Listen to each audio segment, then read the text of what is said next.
Bonjour, que la paix soit sur vous. Dans le traitement de ce dossier, et quand on en analyse le contenu, on peut se poser la question de savoir pourquoi celui-ci est traversé par des mensonges innombrables. On le sait, les mensonges des plaignantes ont été mis en évidence par leurs propres plaintes, leurs contradictions, la police, la brigade, les investigations, la reconnaissance même, par exemple, lors du jugement en première instance en Suisse, qu'il y avait des mensonges. Mais ce n'est pas tout.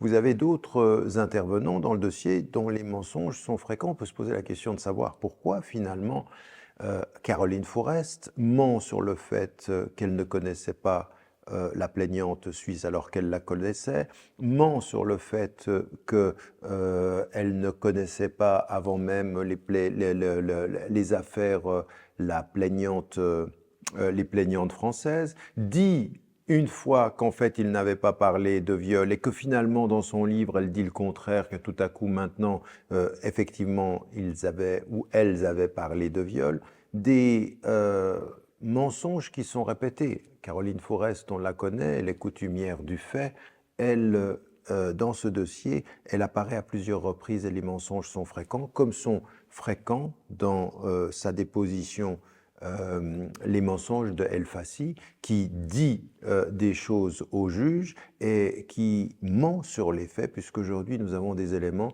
qui mettent clairement en évidence le fait que, d'abord, il les connaissait depuis 2009, mais que ce qu'il a dit les concernant est même contredit par elle. Ce qu'il faut savoir, c'est que ces plaignantes affirment même que El Fassi a écrit des plaintes à leur place, que en fait il a fait pression, qu'il a menti, qu'il a poussé certaines, que l'une des plaignantes porte plainte contre lui, qu'une seconde porte plainte contre lui, et qu'en fait il est totalement présent et qu'il ment au juge, que d'autres plaignantes mettent en évidence le fait qu'il ment, que Caroline Forest ment, qu'une des témoins d'elle-même, elle donne à la police un email qu'elle a falsifié. Elle a enlevé le début du email où il est dit « tu sais bien que ça n'est pas un violeur ». Elle-même, elle l'efface, elle donne ceci à la police.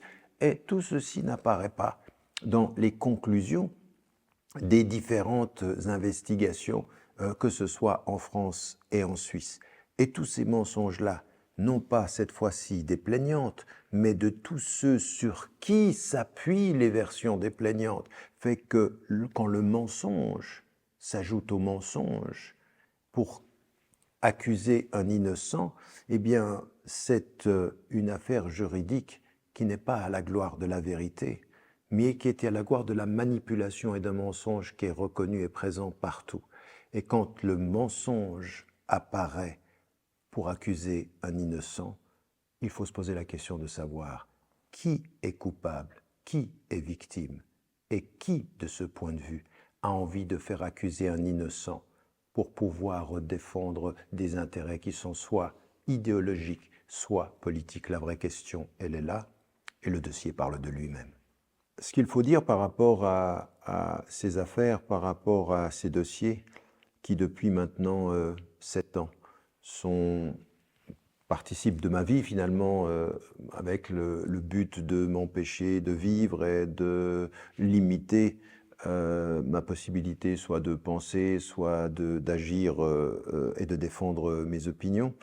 Il y a un certain nombre de choses que je voulais mettre en évidence. La première, c'est que j'ai depuis le début, et je continue, à clamer mon innocence, et je suis innocent de tous les faits qui me sont reprochés, et que les dossiers en fait ne font que confirmer. Toute cette histoire que je pourrais être violent ou que j'aurais reconnu être violent, ce sont des mensonges, parce que non seulement je n'ai jamais reconnu être violent, mais je ne le suis pas. Je ne connais pas cette violence-là ou la violence dont on m'accuse et qui pourrait entraîner de ce point de vue des débordements. Ça ne participe pas de ce que j'ai dit depuis le début, et tout ce qui a été mis en évidence et qui a été construit par les médias de cette façon-là devrait nous alerter sur deux choses.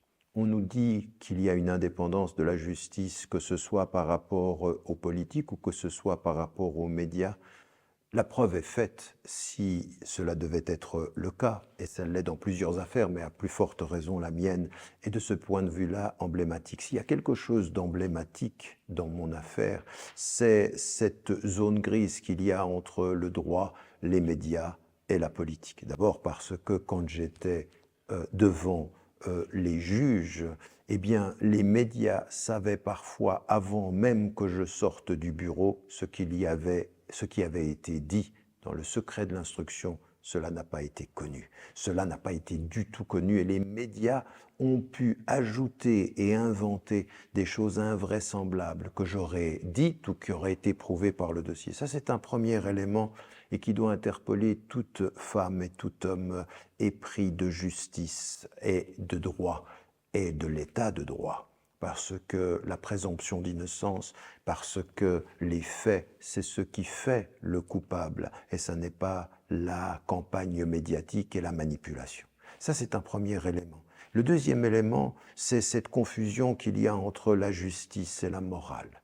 Personne n'a le droit de se porter comme juge moral quant à la vie d'X et Y, que ça le regarde et ça me regarde.